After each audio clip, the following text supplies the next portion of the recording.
નમસ્કાર મિત્રો, Gujjubhai trend news ચેનલમાં ફરી વખત તમારું સ્વાગત છે. હાલ ગુજરાતમાં સિંગર લોકો જે છે પોતાના પ્રેમી સાથે લગ્ન કરી રહ્યા હોય એવો ટ્રેન્ડ બની રહ્યો છે. કારણ કે કિંજલ દવે જે છે એણે લગ્ન તો નથી કર્યા, એણે એમના પ્રેમી સાથે સગાઈ કરી છે અને એ ઘણા વિવાદમાં ઘેરાયા હતા અને હજી પણ એમનો વિવાદ જે છે એ શાંત નથી પડ્યો. એવામાં ફરી વખત એક ગુજરાતી સિંગર છે અને એ પણ લેડીઝ જ છે. એમણે એમના પ્રેમી સાથે લવ મેરેજ કરી લીધા છે. એટલે કે કિંજલ દવેએ તો ફક્ત સગાઈ કરી હતી અલગ નાતમાં, પણ હવે બીજા ગુજરાતી સિંગર છે એ પણ લેડીઝ છે, એમણે તો લવ મેરેજ કરી લીધા છે અને ત્યારબાદ જે છે એ પણ કિંજલ દવેની જેમ વિવાદમાં આવી ગયા છે. અને જે ગુજરાતી સિંગર જેની સાથે પ્રેમ લગ્ન કર્યા છે એમના પ્રેમીનો અત્યારે સોશિયલ મીડિયામાં એક ઓડિયો ખૂબ જ વાયરલ થઈ રહ્યો છે. એ ઓડિયોમાં એ જે બોલી રહ્યા છે એ સાંભળીને તમે પણ ચોંકી જશો અને હેરાન થઈ જશો. એ આખો ઓડિયો હું તમને વિડીયોમાં આગળ બતાવું એ પહેલાં આવા જ ટ્રેન્ડિંગ ગુજરાતી ન્યૂઝ જોવા માટે આપણી ચેનલને સબસ્ક્રાઈબ કરી લેજો અને આ વિડીયોને શેર કરી દો.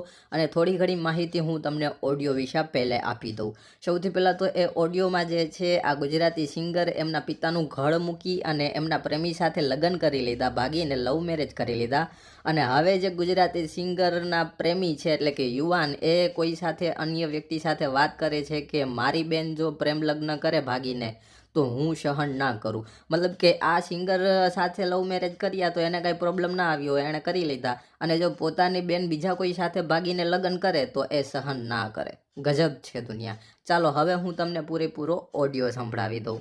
ભાઈ દેવાંગ ગોહિલ બોલું ભાઈ. હા, એક દાંડિયા રસ મોટા વરાછા. કઈ ડેટ છે ભાઈ? ચોથા મહિનાની 9-10, એટલે 10 તો જાન આવે છે અને 9 તારીખે દાંડિયા રસ. એટલે આપણે ચોથાની 9 થાય ને? હા, ચોથાની 9. જોઈ લઉં. હલો, બુક છે ભાઈ? હે બુક છે તારીખ?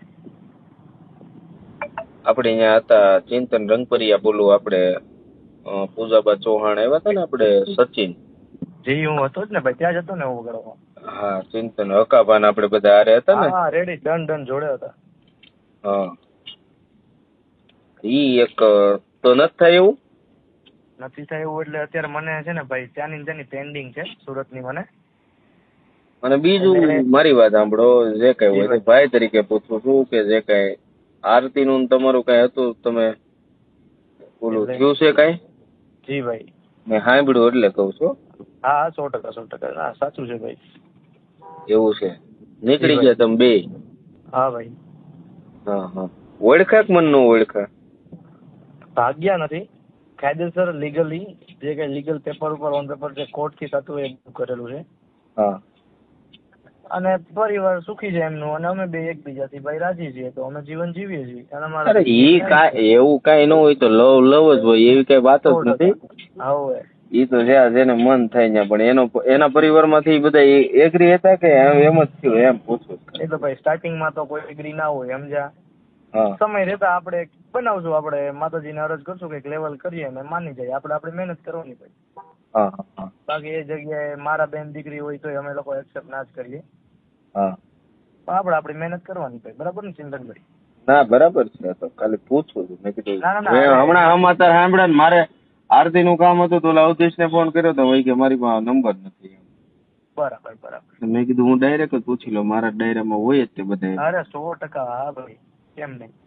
બરાબર. એટલે એમાં એવું છે, ડેટમાં એવું નથી કે નહીં જ છે. મને પેન્ડિંગ આવેલી છે ને, અને સુરત કોકની પેન્ડિંગ છે. હું એમ પાર્ટી જોડે વાત કરી લઉં, શું છે શું નહીં અપડેટ લઈ લઉં. હા, તો મારા માસિયા ન્યા જ છે, સમજ્યા? શું કહો છો?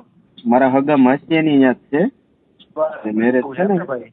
હા એટલે ત્યાં જ છે. કઈ વાંધો નહીં, બનતી આપણે ટ્રાય કરીએ ભાઈ, કઈક ભેગું કરીએ, બીજું તો શું થાય. તો મને કયો પાકું ચિંતન હો ને. આ મારો નંબર સેવ કરી લેજો. મારું ઇવેન્ટ વાળું જ છે કામ, પણ આમ કરતો નથી એટલી બધી ઇવેન્ટ. પૂજાબા ને અલ્પા ને ગમે ને તમે ઉમેશ પરમાર ને મને નામ દેજો, ઓળખે. અરે આપણે હતા જ ને ભેગા. હા બસ, પૂજા ને હું જ લેવો તો હકા ને ત્યાં બધા, સમજ્યા? કોઈ વાંધો નહીં ભાઈ. હા.